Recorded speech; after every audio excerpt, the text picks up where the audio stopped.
Okay, we're live streaming now. It's now 3 o'clock. Welcome everybody to the infrastructure meeting today, 2nd of May. Firstly, I have apologies, and they are from Councillor Kett and Councillor Skelt. Can I have someone please move we accept those? Grant, seconded Evelyn. I'll put that. All those in favour? Aye. Aye. Okay, we have no Zoom attendees and there is no public forum today. It takes us to the first item, which is to confirm the minutes from 4th of April of the infrastructure meeting. Could I ask a question? Yes, certainly. On those, certainly, Chair. Tom. Obviously, the minutes need to accurately reflect the location. And I noticed that it's recorded as having been held at Hinaki Civic Building. So could I ask, I mean, have we officially changed the name of this building? Because Yes. it has always been recorded as a civic administration building in the past. And I don't want to debate the merits of the name, it's just the fact that, is that actually the official name? Who would like to answer that? Microphone's been given to Michael. Through yourself, Chair. Yes, it was a council decision. I think it's about 5 months ago. I'll need to go back and get the exact date in relation to that. That did have the official name changed to that particular name. Actually, it was before this. It was just before this council formed. So it was August 2022 that the meeting occurred. That officially changed the name to Tianaki, and I think I reminded council some time ago in relation to apologies for the delay in enacting on that. That was through the whole cycle of the elections, but it didn't occur until about 2 months ago in relation to the official change, but that was signed off at the August meeting. Sorry, so could I just ask then, Michael, in terms of official change in the name, I mean, it was approved by council and the name has been changed, but what does official mean in that context? Is there a document someplace that's now been officially changed to Hinaki? Is that the... Through yourself, Chair, that happens through our meeting process in relation to the council can approve those changes through the minutes from that perspective. The officials have, from staff, have actually enacted that change through that process. We have to obviously go through the process of changing the signs and etc. as part of that once it's council has requested that change to occur. Okay, thank you. Right, okay. So we had... the minutes. Yep, thank you, Leslie. Oh, no. Oh, you'd like to talk about the subject Tom raised? Yeah. Okay. No. I just want to note that my apology isn't noted in the minutes, that I had emailed to both Okay. the Mayor and Deputy Mayor. Adjust it. Thank you, Pania. Mr. Mayor. Yes, just in relation to what the Deputy Mayor raised, it's my understanding from the August meeting that the name of the building would be ICC Civic Building, that we were dropping the admin and that the iwi title would follow that, not precede it. So I have raised that in the last week with the Chief Executive, and that's an ongoing discussion. Michael, would you like to say that? Yeah, through yourself, Chair. Mayor Clark, we will be looking into that to make sure that we've got exactly the right outcome in relation to that. I will refer back to the minutes and make sure that we've got the right approval in place. Okay. Go Grant, then Alex. Yeah, well, not with respect to that matter. So did you? I want to talk about the CCTV. Yeah, yes. You go then. Yeah, I did. Yeah. I just wondered, because the name adoption was part of the wider Te Reo or Te Puni Māori language plan that was adopted by ICC. So it's not just the name of the building in isolation. There's a whole wider plan for how we, incorporate Māori language into ICC. So I think that would be really helpful if we had that document circulated or added onto the resource centre for our new council, benefit of our new councillors. I think that's good for consistency.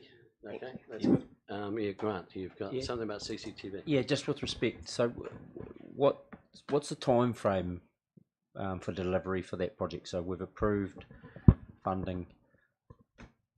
When are we going to be seeing that project underway and those CCT cameras up and running Okay, and so- air community safer. I got 2 points of call. Either Erin, Russell, or Leslie on the committee. Do you know any more on the committee, Leslie? I think Any I'll refer timeframes? to Erin on the time frame. Look, what I'd say is that there's various different timeframes for the different stages of the project. I don't have those in front of me at the moment. Russell may have them off the top of his head, but I think for the purpose of today's meeting, it might be helpful if we circulate those. Russell, nothing to add? No? Mr Mayor? Yeah, my recall of that meeting was that the major CBD stuff would be done by the end of this year, but the other stuff was very much a stage implementation. It's not all in one go. Okay, Grant, look, I'll endeavour as chair to the next meeting, a month's time, to bring back some. Okay. Do we have a seconder for the thing? Grant, okay. We'll put the motion regarding the minutes. All those in favour? Aye. That is carried. Takes us on to now the adoption of the Code of Practice for subdivision, land use and development for consultation. And who would like to speak to that? Rhiannon and Russell.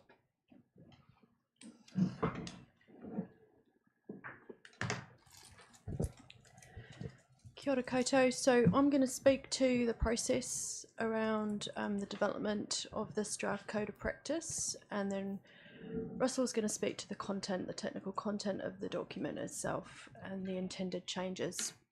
So at the present time, ICC has a bylaw which governs how infrastructure must be put into place by developers when they put in new subdivisions. And that is governed through a bylaw process. But as the report outlines, it is quite an unusual structure within New Zealand to use a bylaw, and we have never taken any enforcement actions under the bylaw. Southern District Council also has a bylaw, and so conversations began about the benefits of working together to essentially put in place a more up-to-date code of practice that would be more flexible and responsive to change, and would provide a more consistent experience for developers, many of whom undertake projects both within the Invercargill district and the Southern District. So the Southern District Council and ICC teams have been working over the previous year or so on this project and process. Southern District Council had actually commenced work earlier, and we have then joined their process and the technical expertise that they had gathered. Our advice is to move to this new draft code of practice, which would be enforceable under the RMA provisions in the district plan as the more appropriate enforcement mechanism, in order to also then provide those benefits to the developer community for a more consistent response, and to enable more up-to-date processes so that we can respond to changing engineering standards, changes within the national standard, which are expected to come before too long, and also enable us to be more responsive to the needs of the developer community, but also crucially to the needs of mana whenua through Te Ao Marama. So Te Ao Marama were involved towards the end of this process, but unfortunately, probably it's a learning for next time around that given the technical nature of this document, that participation probably came too late to enable Te Ao Marama to provide much substantive feedback. We are pleased that the introduction to the document does provide context around the importance of considering Te Ao Māori and the important things that we're required to consider under the treaty obligations. But there's certainly opportunity for more in-depth analysis and inclusion of items within the code of practice itself.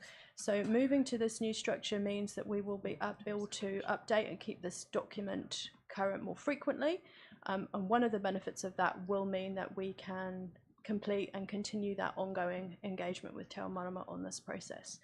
So I'll probably pass to you, Russell, to talk to the technical content of the document. Thanks, Chair. This is the technical document. This is the nuts and bolts for land subdivision.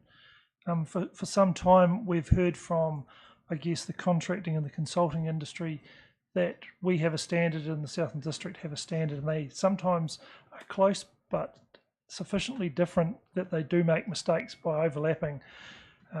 We have successfully been working with the District Council engineering team and have, I guess, as I would see after a long time, actually agreed how we will pull those two documents and have a common shared basis. And I think that's really what this is, pulling our engineering standards, which, to be fair, at the end of the day were relatively close. We didn't have any huge game changes, but some of those small and minor things we've been able to pull together and include into one document, which we think will actually be helpful for both the consultants in the design work, but also the contractors in their build. Some of our future challenges will be to keep that agreement together as we go forward, but I think for this document, it actually shows that we've been able to have a document which we can start. It will lead into our, I guess, our work practices, and it will actually help going forward to align wherever the Three Waters path takes us, so that we actually have similar standards across it.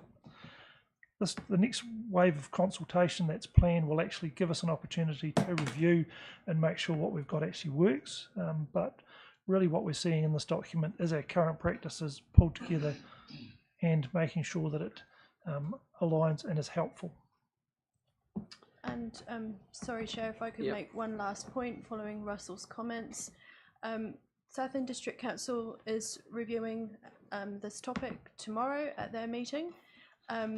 Just from a procedural point of view, I'd like to propose a change to recommendation 8, just to deal with the circumstance. We have no reason to think it might happen at this point, but if for some reason they did not adopt the code of practice, then we would just need the hearing panel to hear only the ICC code. So I'd just like to propose a change to the wording which I've given to Malavika.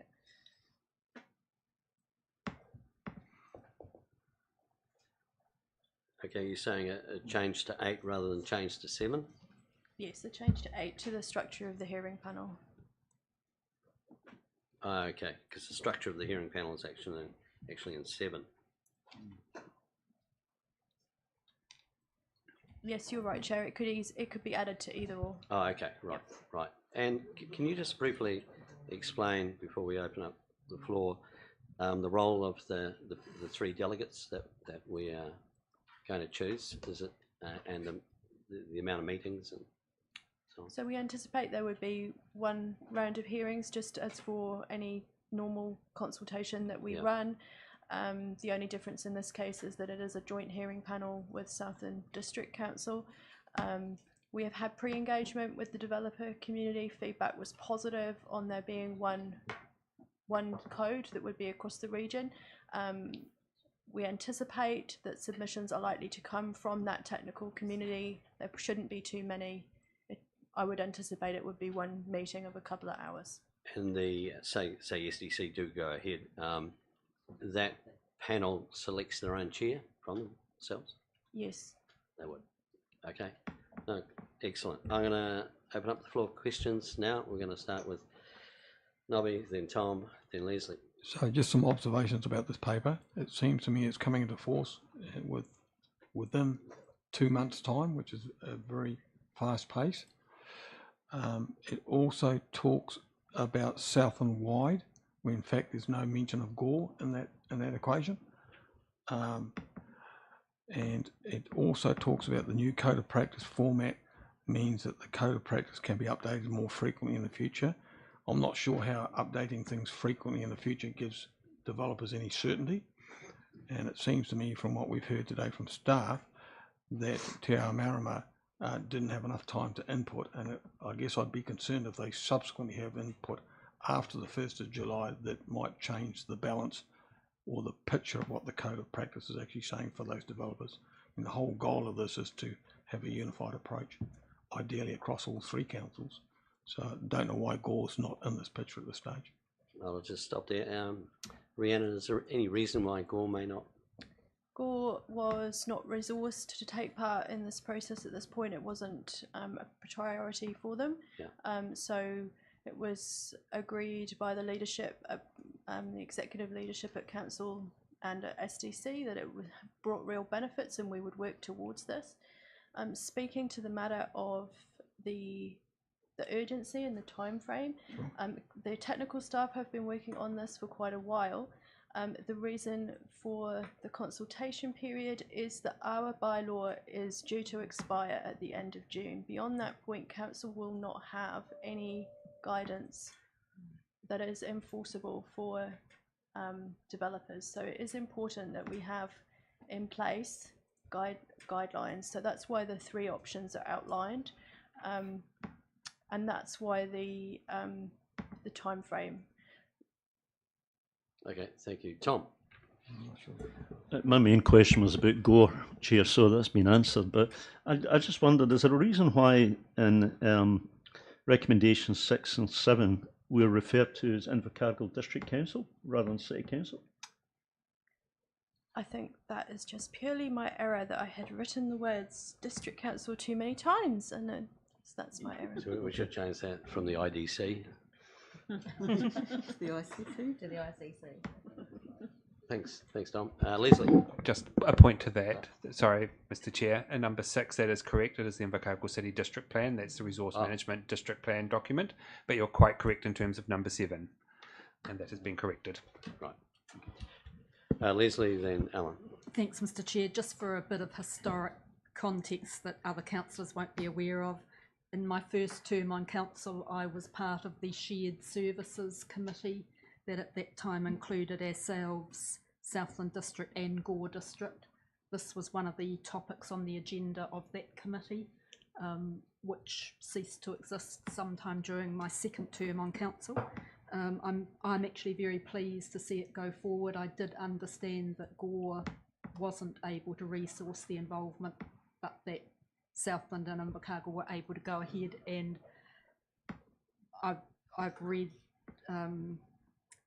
what is so far the feedback from the pre-engagement with the developers. That's pretty much what we were being told to that Shared Services Committee as well. I would think that it would be a very welcome new plan, and I'm looking forward to the consultation on it. Alan? If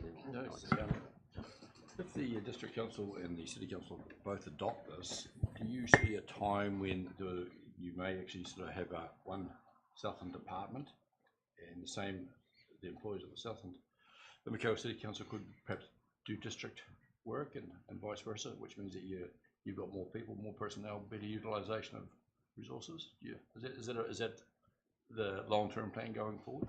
Which is what Leslie's just talking about there, basically, as well. I'll refer that to the Chief Executive. Thank you. Through yourself, Chair. Look, we're always looking for opportunities to work with our partnering councils across the region on where we can maximise shared resources from that perspective. This particular item has not been discussed at length in relation to what that means in the near future, but it's always something we can have further discussions on.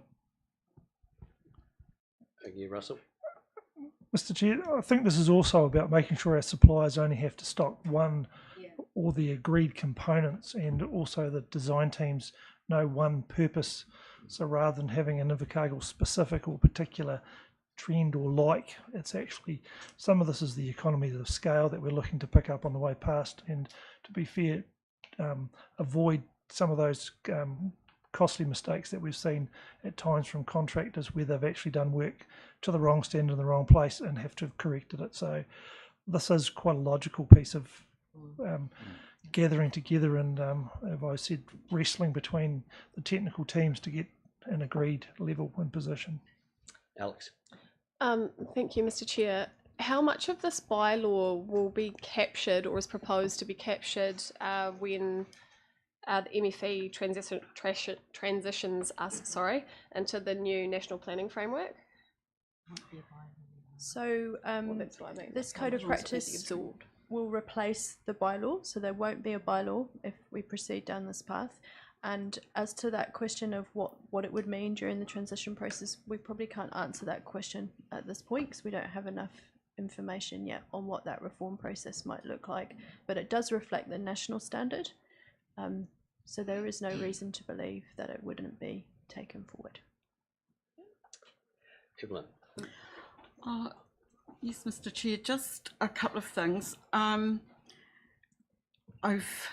obviously, because I'm on the governance of Te Marama, had a talk to them about this and got a little bit of feedback about how it looks now, which is not to preempt any submissions they may make under the consultation process, as is normal, as is their right. However, the one question that I really did have is, if we revoke the bylaw, are we going to have any enforcement provisions at all within this? And if so, where will they sit? How much weight will they have? So we will have enforcement provisions under the District Plan and the Resource Management Act, and I might refer to Michael Morris, if that's okay, to give more detail on the enforcement mechanisms. Thank you, and through you, Mr. Chair. So, when a provision is incorporated into a district plan, it is an offence to do something contrary to the district plan under the Resource Management Act, which is punishable either by an infringement fine or, in a serious case, prosecution. So the Resource Management Act itself makes it an offence to do something contrary to a district plan. So if the Code of Practice is an incorporated document into that district plan, then that's the enforcement mechanism through our resource management team, rather than trying to do a bylaw prosecution, which is the only way you can enforce a bylaw. There is no infringement fines at the moment. Yeah, thank you for that. And further to that, just in terms of, we're talking about synergies, as we know, Environment Southland at the moment is going through things like plan change, tuatahi and all that sort of thing. How much discussion has been had with them about how well this meshes with the proposed changes that they're doing? Or is this one of the supplemental changes we may have to make post-implementation of this Code of Practice? So Environment Southland were invited to participate in the pre-engagement process. And I'm sorry, I can't recall about any specific feedback that they had at this point. Russell, you might have further comment to make, but my understanding is that the alignment is more at the district plan level rather than the Code of Practice itself. Certainly at land subdivision, which is a process that councils do drive. I guess perhaps a wee bit more to your first question is that when someone seeks a land subdivision, they apply for a resource consent, and within that resource consent will be that you'll actually have to develop your engineering plans to a Code of Practice, and for the developer they need to meet those requirements to get their land title, and that's, I guess, our greatest opportunity to make sure that they comply with our rules, and that is so they can't get title, they can't start selling their subdivision. So we have quite a power over, I guess, developers to make sure they comply with what they're required to do. So it's quite a powerful document sitting inside the district plan. Okay, Mr. Mayor. Yeah, two things. I'm not sure I got a straight answer on the Te Marama stuff, so just listening to the discussion there, just like some clarification. It seems to me that that they didn't have time to fully participate, may make some contributions through the consulting process, and may also activate the frequent updates provision that now comes with the Code of Practice, which isn't there with the bylaw. And I just wonder whether we've got all that right. I mean, given that we fund that organisation, or part funded, and the significance of its advice to us, that we just seem to be catching up with that at some later stage. So that's an observation, I guess. And just what I've heard too about Environment Southland not being involved. The recent climate events in the North Island have shown us clearly that regional councils need to be involved with these sorts of issues around subdivisions and where they are, and the nature of how they're developed and things. And to have them not in there, along with Te Marama and along with Gore, doesn't seem to be a good way forward for developers, I wouldn't have thought. We'll just have an evolving landscape for them that will keep changing till we get to a certain point. So as much as I'd like things to be in place by the 1st of July, I am wondering whether we should buy ourselves a bit more time to get this right at the first opportunity. Well, I think for Darren, I think we have to do it. We have to have something in place by yes, legally. Yep. The comment that I'd like to make is this process has been going on, I think, for well over 18 months, possibly even longer, that it first came to the ELT. I agree with the comments being made from the Mayor that we want to take as regional and as joined up process as we possibly can when we're doing this work. However, what I'd say is that there's always the opportunity to start somewhere. And although we haven't perhaps been able to join up everybody that we would ideally like to, being able to join up ICC and SDC as the two larger councils is a significant step forward, and one that the team from both councils have had to work really, really hard to get us to the stage that we are at the moment. So I'd really like to see us be able to take that forward and then continue to build on it moving forward. Okay, I've got Darren and then Alan. As far as the regional council goes, there is a hierarchical process anyway, where a lot of what we put in place is giving effect to the regional rules, which essentially give effect to the national policy statements as well. So there's no great difference in there. It would be advantageous to have had them more engaged with pre-consultation. It's good that we've been working with Southland District Council. This actually goes back to before we started to do the last district plan review, that we tried to get everybody together to restructure in this way. Gore went their own way with liquor licensing and the district-wide plan, so it's just Southland and Invercargill. There's nothing new in there. In both environments, Southland and Te Marama will have the opportunity, and probably having a bit more of a heads up, we'll be able to plan time-wise around being able to submit in through this consultative process. It's been something that from a customer perspective, people have been looking for some time, because you will have somebody doing something on one side of a road that isn't allowed on the other side of the road, and this would allow a great deal more clarity. Yeah, it would be nice if we could have the same around Gore District, but that actually isn't our neighbour.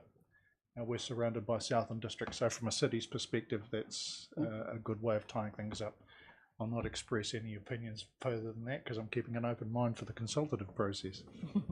Alan.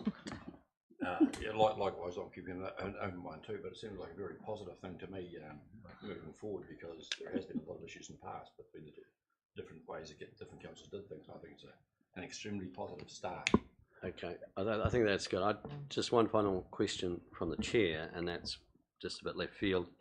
Will this mean a consistent interpretation of the building code between both councils when you come to build things? It's not the building code. No, it's not. It's not. But when you do these consistent subdivisions, I'm just saying, that's all good. Type of consent.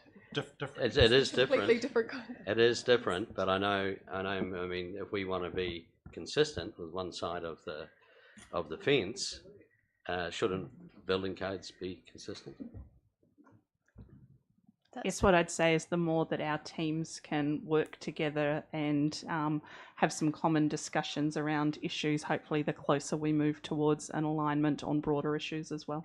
No, that's okay. I just thought I'd chuck that in there. Okay, well, the way I'm going to take these recommendations is 1 to 7 first before we choose the delegates.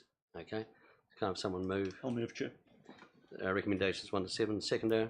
Thank you, Leslie. I'll put those recommendations 1 to 7. All those in favour? Aye. Against? Carried. Now we're going to 8. We need 3 delegates. We have volunteers. We've got Darren, Ria, Pania, Trish. That's 4. We've got 4. We need 3 plus 1 alternate. That's 4. That's what we've got. Okay. So who are the 3 that go on, even though you've got an alternate? Well, through you, Chair, really, it's good that those that are going onto the panel have some understanding of resource management. Yeah, but we still need, obviously, the alternate is for when someone's unavailable. So we do need 3, I guess. Is that right, Rhiannon? We need 3 main ones and an alternate.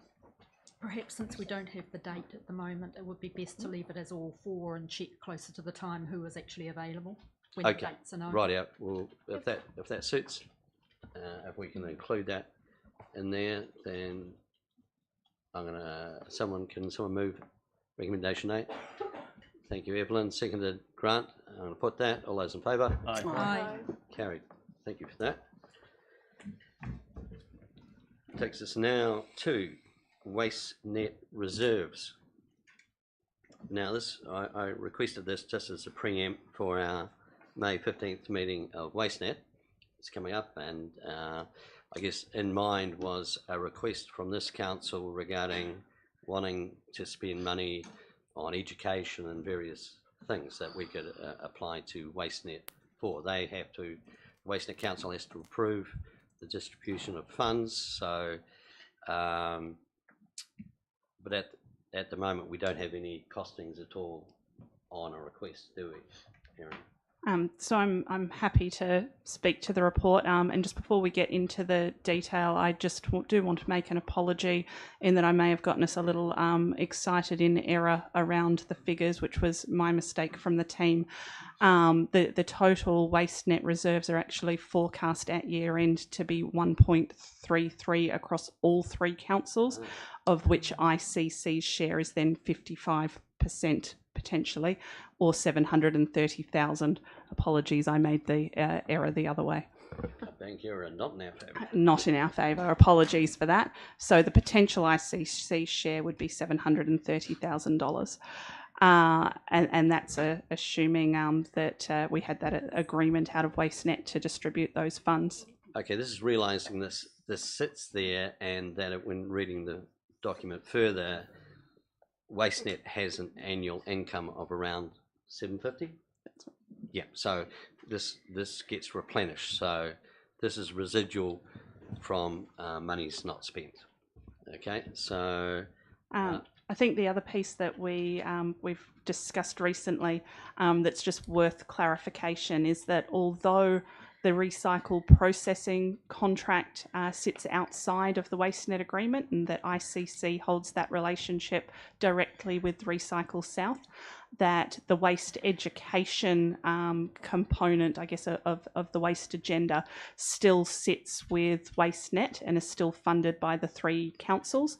And that's because much of that waste education agenda is around what people put in their curbside bins, and that's still a joint arrangement between the 3 Southland councils.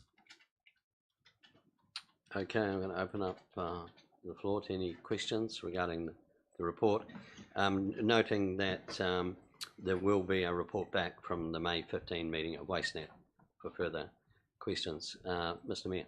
Yep. When I read through this document, it's very similar to stuff that we've had for probably the last 10 years. Sad indictment on this council and other councils that we haven't got onto this educational stuff. I'm not picking on anybody in particular. I've been party to it as well, but it needs to happen. It needs to happen quickly.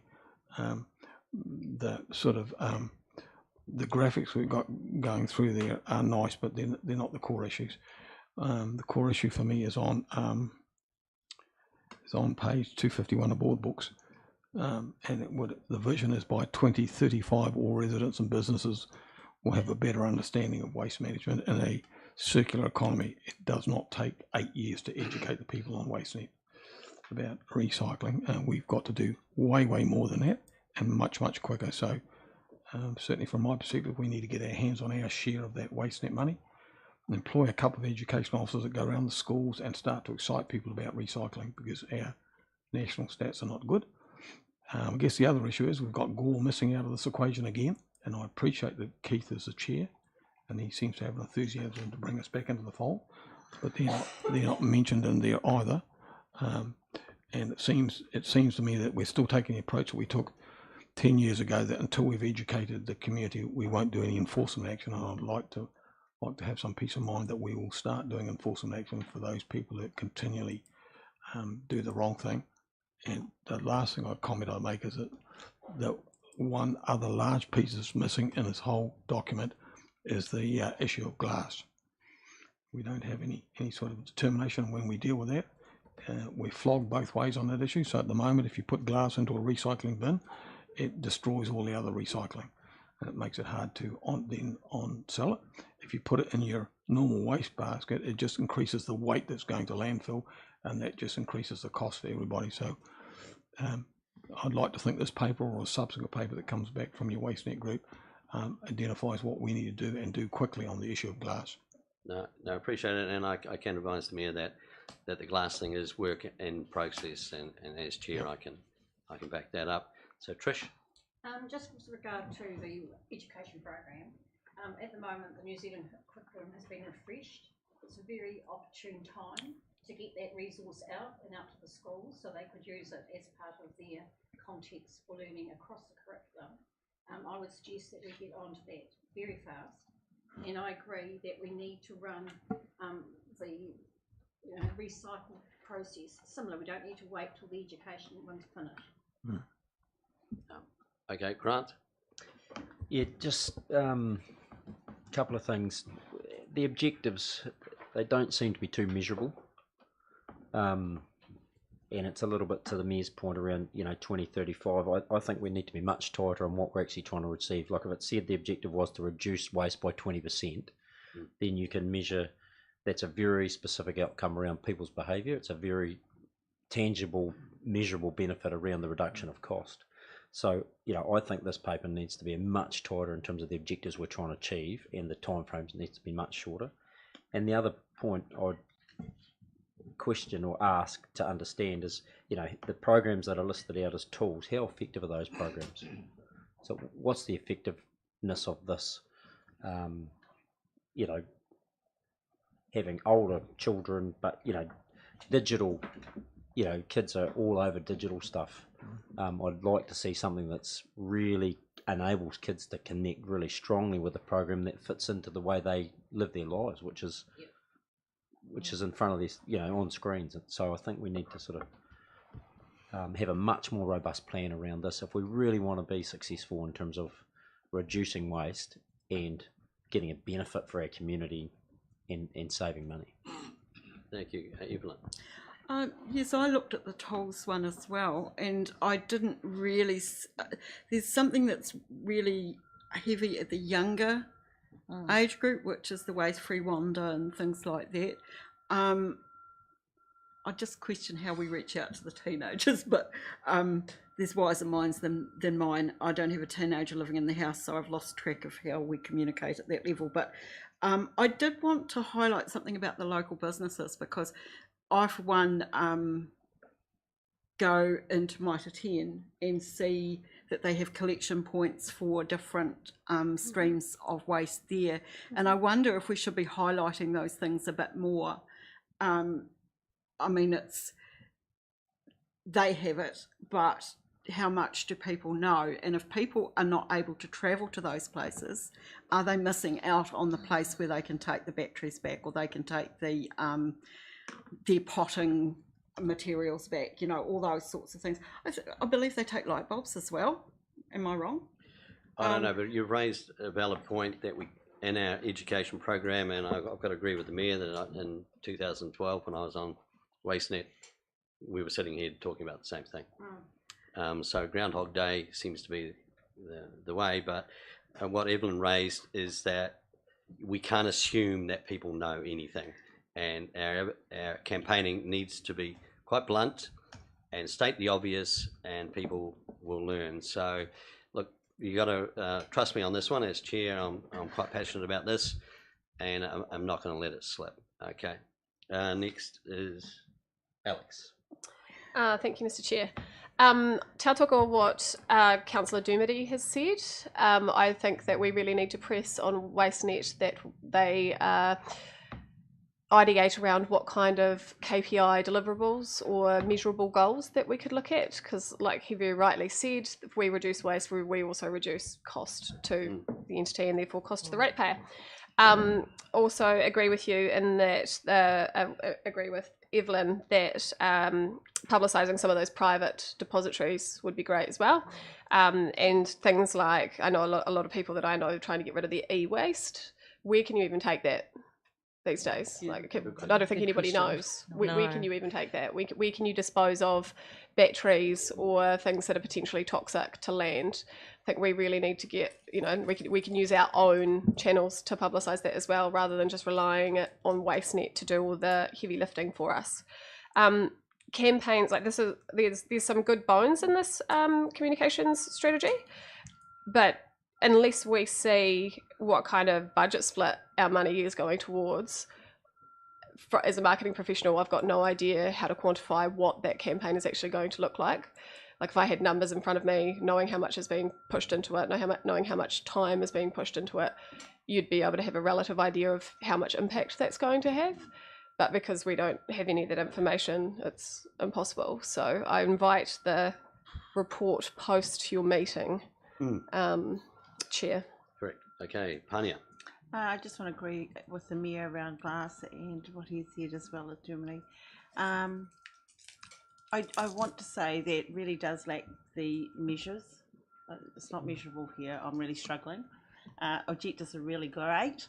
I mean, for example, we have the Ka Ora Ka Ako Healthy School Lunches program, and I know that some of them actually will pick up the waste and actually measure it, and so and look at it to see how they can reduce it, with the schools. So I'm just saying, having, being able to see and how they measure it is really important to me. Okay.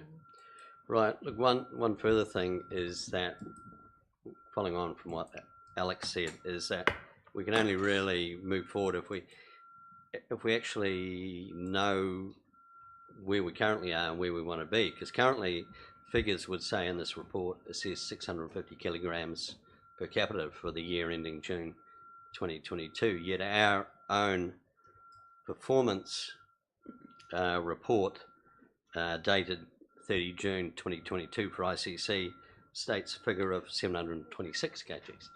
Now, there is no consistency there, so we don't know whether we're going up, down, sideways, and unless, the worst thing is if that financial report from June in our performance report is wrong, we overrate it.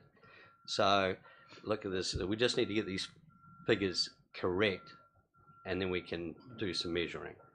So it's been valuable discussion, and we just need to keep this moving. So if you don't see anything happening, keep reminding me, okay? Right, so we've got 3 recommendations there.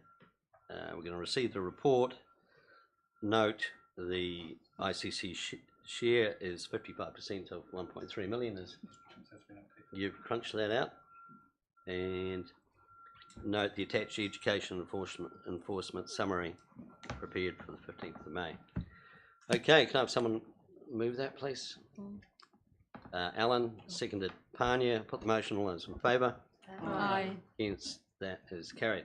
Takes us on to the activities report. Just a point of order there, Chair. We had a great deal of discussion in the last 10 minutes about the delivery framework timetable. And we've just approved that to go forward to WasteNet, and I don't know why we did that, because there was quite a bit of discussion here about the time frame of 2035, which is 12 years away. A lot of my colleagues raised the issue about no measures there anywhere, just a whole lot of ideals, no deliverables. If we put that through as a major stakeholder in this game, that's what we'll end up with at the end of the day, and we'll start with nothing to start with. And we'll go on a journey while we've been for the last 12 years, and it's ironic we're talking about another 12-year time frame, and we'll end up here 12 years from now discussing the journey. Look, as chair, the way things I see working is that we've approved this to go to WasteNet on the 15th of May. I will ask for approval of these monies from WasteNet, bring it back to this council with our either our media people or whoever, and we approve a budget. We may not want to spend all that 730,000 on education, but that's where it starts. We have to bring that back, and I see that as moving forward. Okay.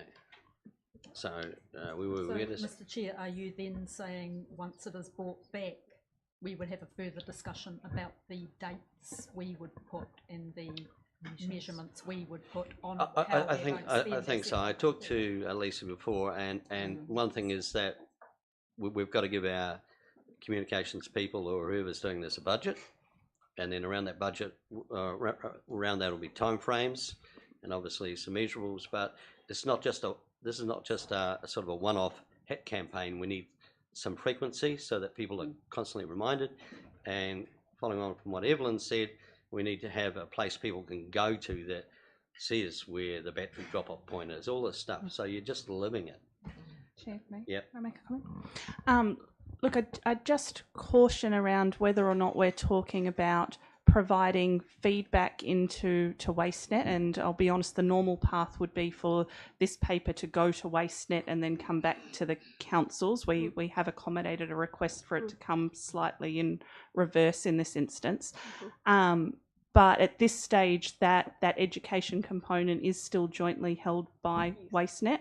I don't know whether what we're talking about here is saying we wouldn't hold that education component with WasteNet in the future. So I guess I just at this stage, we are doing it jointly through WasteNet, and we had a recent discussion around whether or not governance should continue to have a WasteNet governance group, or whether or not the WasteNet staff members should report into each individual council. And it was resolved that at this stage that the WasteNet governance group at this stage wanted to continue. So that's the direction that officers are continuing to move in at this stage, unless we, I guess, get a direction otherwise.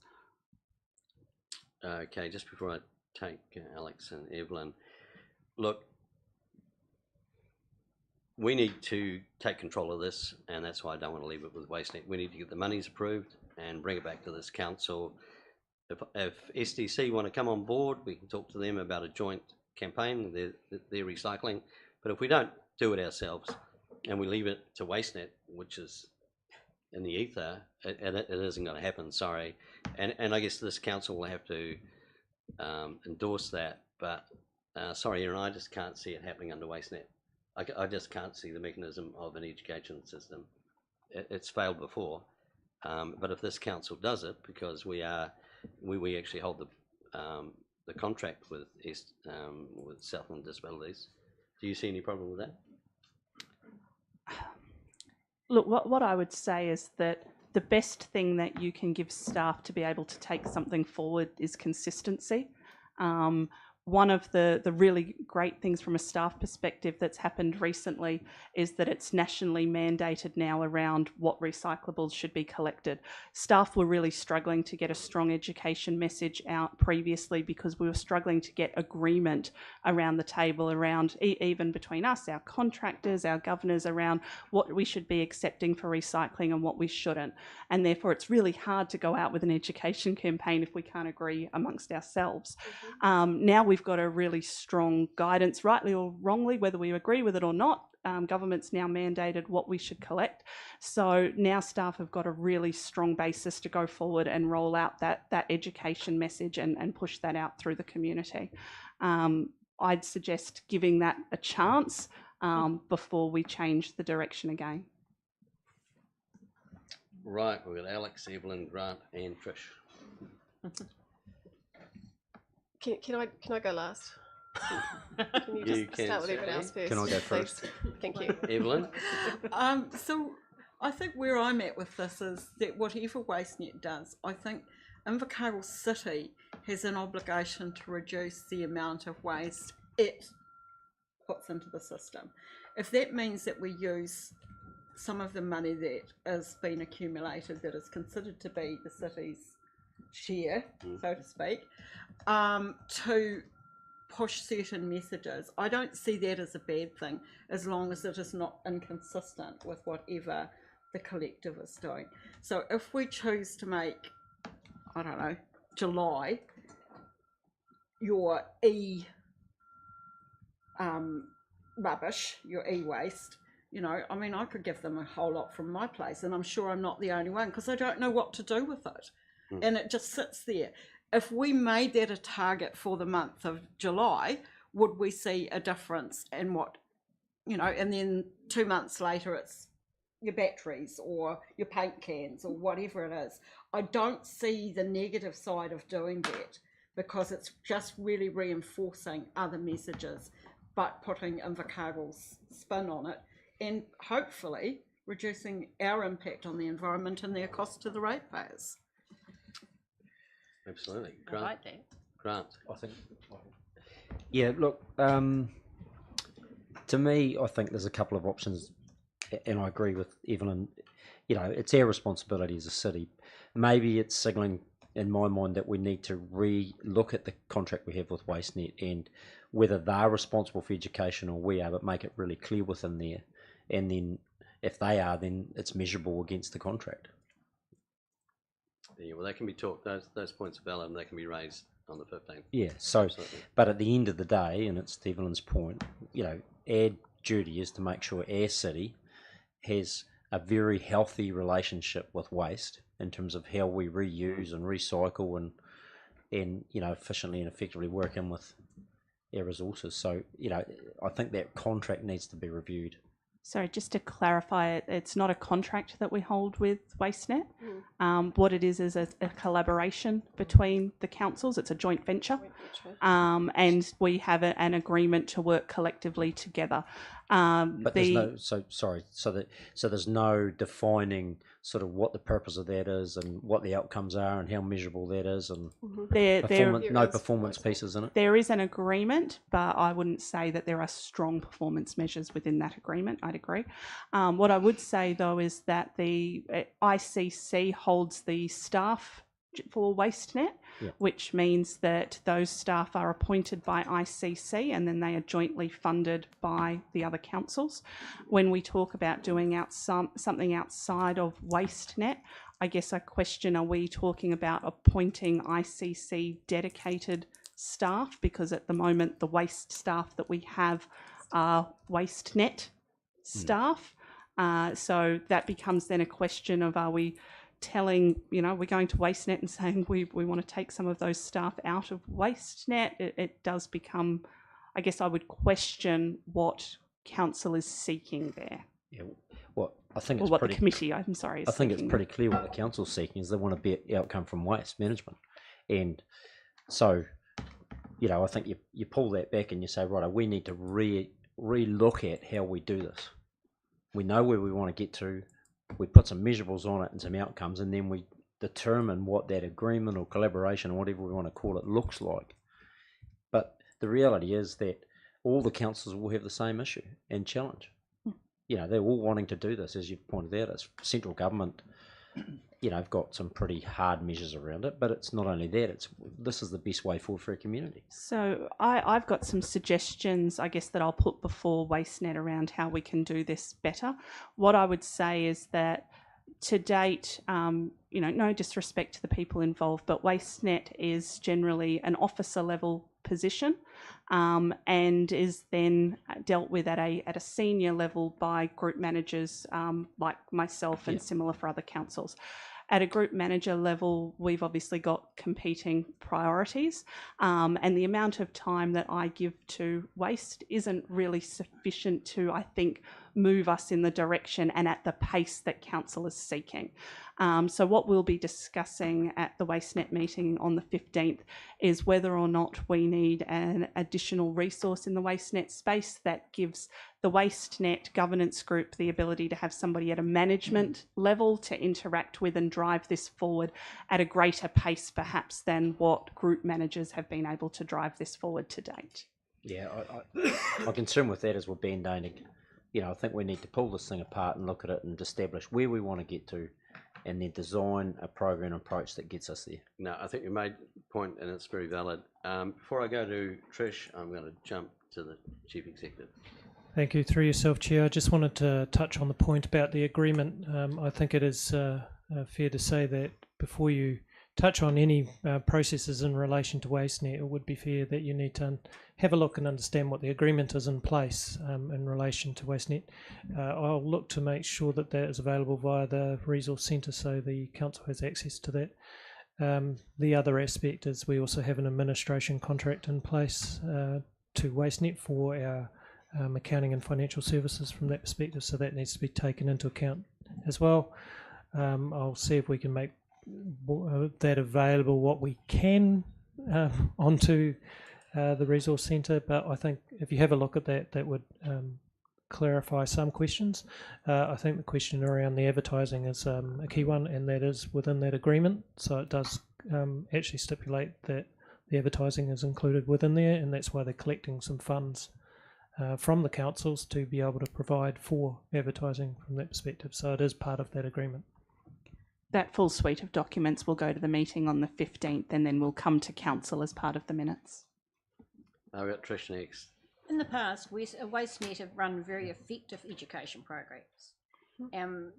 Going back, you know, with stuff, computers on various things, they've done some particularly good things. And I just think perhaps rather than tinker with the whole thing, we give clear direction about where we want to be and see if we can implement with them what it is we want to achieve. Absolutely, guys. I sent a photograph that was taken. I'm not sure who received it, but it was a photo of a dump from a city collection of yellow bins dumped at the platform at Southern Disabilities, and it was appalling. You would think it was out of the red bin. Yeah. It was living, it was breathing, it was disgusting, and that's where we've got to, unfortunately, at the moment. And if we've evolved to that, then this is why the urgency. This is not just about fine-tuning something. This is something far greater than that, because it's not working. It is just being abused, and that's why, I mean, I'm quite keen to get into enforcement, but you know, obviously education comes before enforcement. Okay, we've got Alex. Do you want to go last, because the mayor's going to speak? Oh, sorry. Yeah, just then Alex wants to be last. Yeah, that's all cool. Look, if I'm honest, I still have some concerns about us being reliant on WasteNet delivering. The current structure of the WasteNet group is that the chair, deputy chair, are both from Gore, and the administration is run into Gore as well. Oh. You don't have to be a rocket scientist to know what Gore's done on recycling in the last 4 years. It's diabolical, really is. So, and I agree with Grant, we should start at the other end and decide what we want as a council, unpick our current relationship and go backwards and decide what mechanisms we need to be able to deliver that. And if it turns out that it's WasteNet, and as Trish says, they've done some good work in the past, that's fine. If it's not, then we should be brave enough to go alone, because that's what we did with the contract. Because we can't sit back for another 12 years. The latest report that came out of that national report created the South as the worst recycling district in the country. Okay, one thing I'll just jump in and say is that WasteNet has the contracts with the collection people. That's like all three. So there is some commonality there between that, and that's where WasteNet sits over. It also has the contract with AB Lime for the landfill, and it would be sort of, I think, a step backwards if we all had separate contracts. But look, you know, as adults, we should be able to sort this out. It doesn't seem to me that strong. So, last one is Alex. Yay! Thank you. This is the last, Mr. Chair. except for the chair's closing comments. A few things. Erin is right, obviously, but just to reinforce that, it has been a really long time coming for the national framework of what is actually, well, the government to actually determine what is actually going to be recyclable, what we need to collect, what we don't need to collect, what we need to provide for. It's been a really long time to get there, and there's no point educating and changing human behaviours only to just have to re-educate again. So it makes sense why there's been a reduction in that education space. Now that we've got that settled, I would expect us to double down on the education component within WasteNet. As you say, they've done great things before, but rather than extricate funding out of it, shouldn't we be feeding it to be able to amplify? It doesn't make sense that we're saying on one hand, actually, we understand that this is, Councillor Dermody, a regional issue. Everybody else is going to be replicating and duplicating the same resources for the same purpose, for the exact same reason that we just passed this code in the previous paper. Everything is better in economy of scale if we can work together. it's been proven that WasteNet has worked well on this particular issue before. Yanking it out and bringing it in-house when we've got the team members that are practically already here in the building anyway just seems like we're trying to reinvent the wheel rather than just tightening what our expectations and its accountability is up on the framework that we already have, working with our partners. The chair is really quite right. There's collegiality between the fact that the recyclables collection sits there, the contract with AB Lime sits there. The only thing that doesn't is the contract with Recycle South. I think to pull yet another piece from that will be a bit of a slap in the face to our partners. I really definitely understand the point that we need to tighten the reins. We need to put in some KPIs, some really clear outcomes, and we need to make sure that we're funding it to be able to get the outcomes that we're looking for. But I also think that we've given some pretty clear indication today to our people that sit on the WasteNet that we're actually looking for that advocacy. We want him to go to that table and say, we are looking for goals and we're looking for clear KPIs and we're looking for clear outcomes within these timeframes. And I think we need to trust him to go forward to do that and then see what comes out. Then, you know, perhaps have a look at if that hasn't aligned with what we're looking for. And if it doesn't, then we, you know, look at plan B. But I think we need to give it a shot first. Right, just one comment. We, WasteNet, had a visit to AB Lime yesterday. You know, we had a look at the landfill and we got a tour, and it's very impressive. We're very lucky to have a grade 1 landfill. We are so lucky compared to the rest of the country because they are like gold. And to put one in, normally they occupy, people fill in a valley.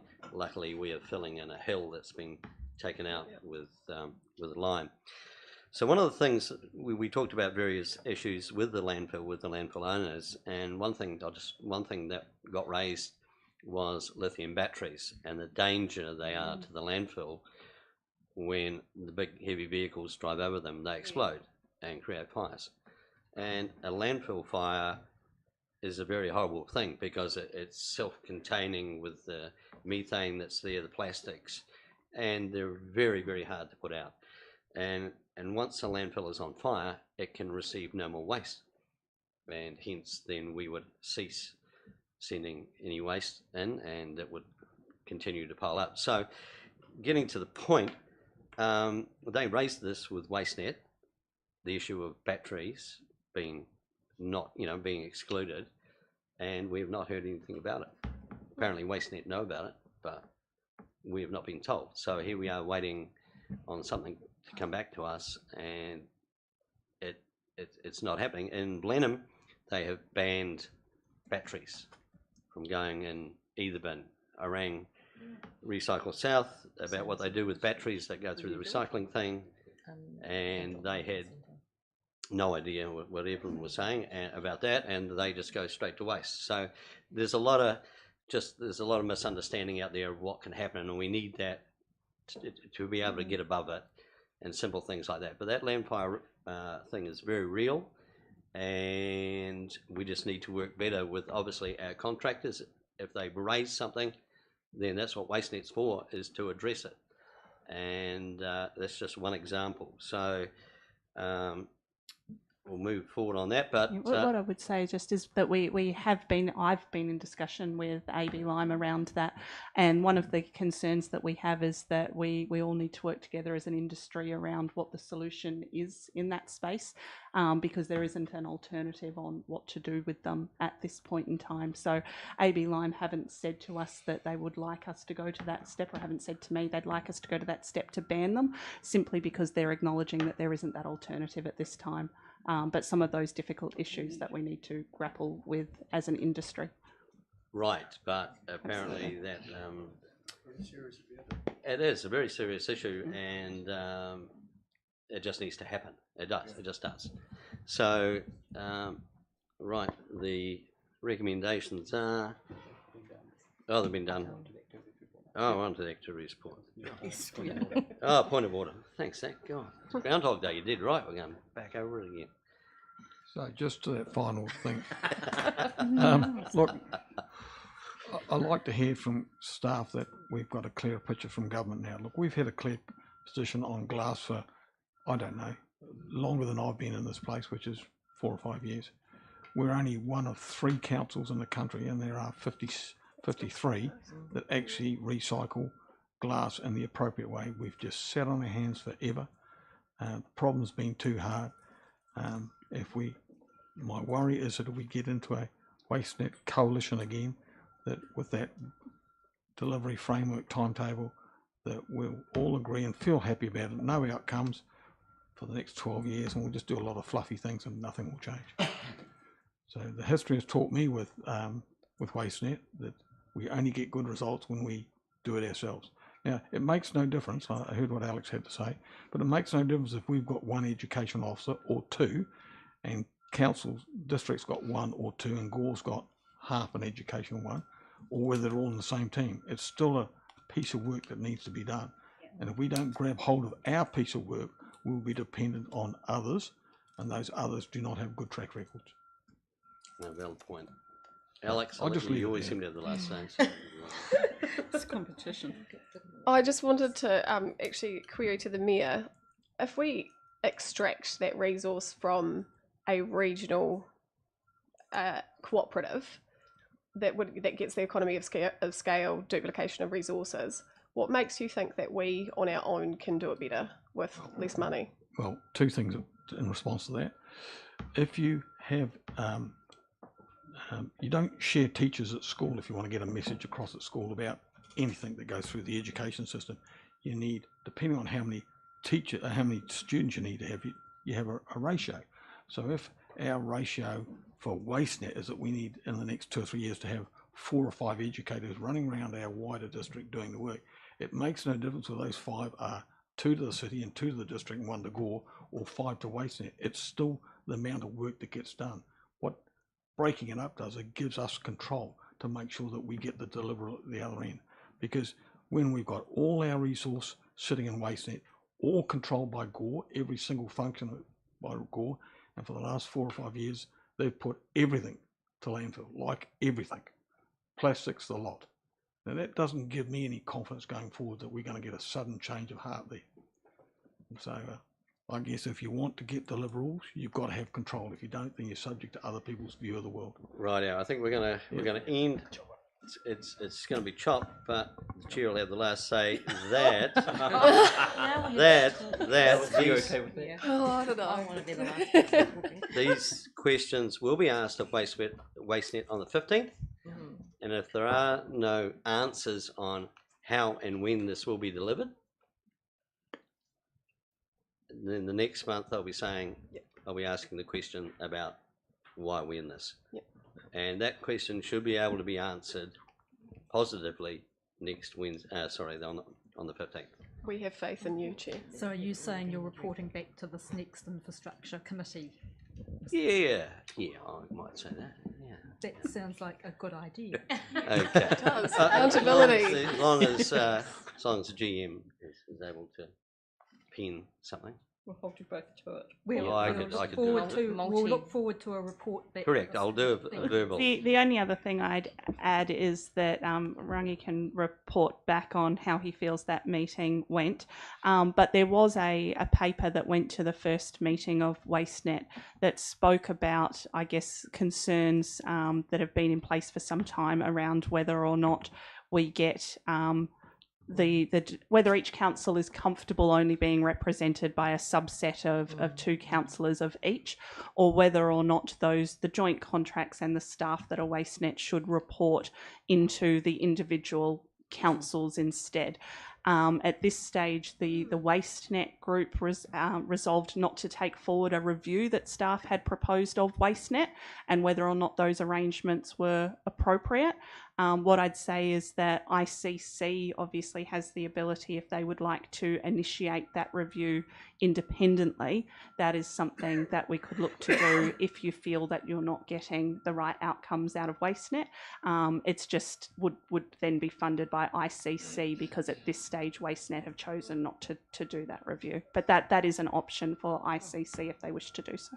Which Can makes I, sense. can I suggest, Mr Chair, that perhaps in the paper that comes back to next infrastructure, that option is one of the paragraphs in that paper for us to consider? No, sounds good. No, I appreciate you guys talking about a subject that's very dear to me and the ideas. Great. Okay, we got the activities report now. Is that for you? Who's doing that? Erin? Me. Russell? No. No, myself. Russell's gone.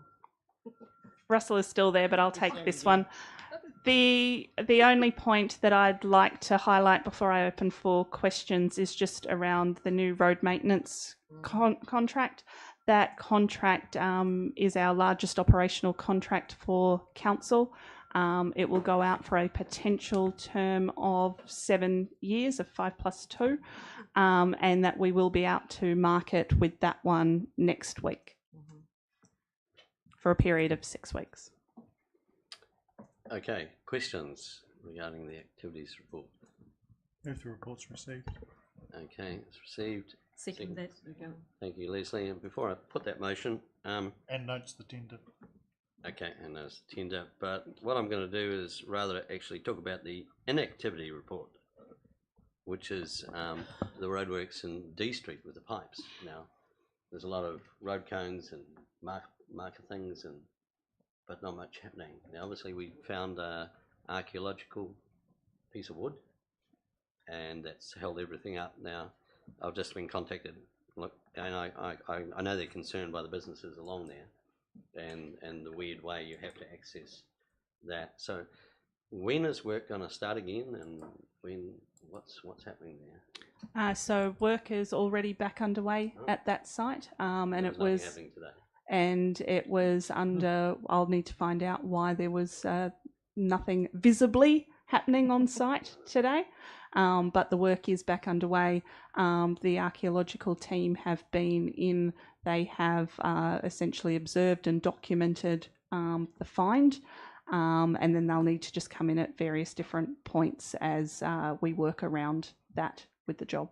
But I can find out why there appeared to be not a lot going on today. Okay, and the other one that gets reported back to me as chair is Stead Street, and even though it's not our work, the new pump station, people are asking how long is that going to go for? Have we been told sort of a date for that? We don't have the latest dates. All we receive is, and Russell may jump in here, all we receive is a traffic management plan that essentially puts the timeline within which they can do the work. They do come and advise us and have done of when they were going to put traffic lights in place and things like that. But again, we don't have any control over how quickly they get that work done, simply that they do it in accordance with the traffic management plan. Right, okay. Did Russell have anything he wanted to add? Chair, we can certainly ask the project managers from Environment Southland to give us an update and produce a timeline, which I think is really what we're looking for. But we continue to ask them to actually make sure that they minimise the disruption, and I guess that's why you see periods where they reduce the traffic for a specific task, and as soon as they can release it to 2 lanes, they do so. So I guess that's part of their longer term process, but happy to go and ask for an updated timeline so we can have some greater certainty on it. Oh, look, that would be really good, because at the moment it is just seems forever. I think they've built 2 more pyramids in Egypt since then. With the archaeological. Yes, Mr. Mayor. This is really an issue for Steve, who's not here today by the looks of things. So if Michael can't answer it, I'd be happy to have it come back. An issue's been raised with me several times around members of the community that are transgender using the toilets at Splash Palace, and using the female toilets in particular. So I know there's some being work done, but it'd be helpful to know what the alternative arrangements are now. Michael's Yes, listening. Michael. Yes, through yourself, Chair. Me and Clark, we're currently in the process of reviewing what our obligations are into that and future solutions, but current temporary solutions we have put in place is one of the parent changing facilities is being used as a transgender changing facility, and we've got the male and female changing facility in place at the moment, so we are accommodating it within the current construct of our facilities. However, we are looking for what we need to do into the future, and that will be our, one of our long-term plans, because it will require alterations to the facility to enable that. Yes. Just a secondary question to that. So I'm not familiar with what's in the parent changing facilities, but is that the ability to have lockers? Because one of the issues that was raised with me was the ability of women or children with children, or just women by themselves, to be confronted by somebody that's transgender. And so that if there's some facilities here, does that mean they use a locker or a room they go into, as opposed to just being in a general space? Through yourself, Chair, I believe they are separate, but I will need to get Steve to come back and confirm that, but I'm pretty sure they're separate. Thank you. Thank you. Look, I just want to justify my frustration at the Steed Street project. I got caught at the red light failure that happened the other night coming back in, and it went through cycle after cycle after cycle after cycle, being red where I was, yet it was letting traffic the other way. And thank you for Mr. Pearson for taking my late call and sorting it out. And it's these things, I think, that really exasperate the feeling of things not happening. So, you know, and that was, yes. You should buy a cycle. Yeah. You could have got out and picked up some rubbish. If you're going from the Exactly. 19th hole of the Otatara Golf Club, you could go the back road. No, I was with my wife and my lovely dog Bear, returning from a mall. You could So- run. But yes. Yes, Mr. Pearson. So, Chair, just to put a wee bit of clarity also around that, during the hours of the, I guess, the major peak traffic, the contractor, as I understood it, was having a person who was mechanic, or sort of there, was actually controlling it. And it was after that period of, I guess, that main peak traffic that the equipment had a fault, and which was corrected. The contractor attended pretty quickly, and I think the next day or the day after, they actually had got to a point where they could open it for 2 lanes. So I guess we are a little bit dependent, and that is a learning that we actually need to take on. These things do actually break down sometimes, and actually I guess that backup plan of what is the instruction when it is a red light. And I guess that's the challenge that you face, that if you've got a long string of traffic, what happens? And I guess I haven't got a magical answer to tell you what So to it was do in lucky that situation. That, lucky that Chair of Infrastructure was stuck second in the queue with the phone number of the roading manager, who responded immediately. So thank you for that, Russell. Right, so I think the recommendation is that we receive the activities report and note the tender for Council's Road Corridor Maintenance Contract will be live on the 8th of May 2023. So move Trish, seconded Pania. I'll put those. All those in favour? Aye. Against, that is carried. Can I have someone please move? We go into public excluded. Moved Evelyn, seconded Alan. I'll put the motion. All those in favour? Aye. Against, that is carried. Thank you for the media being here. We are now in public.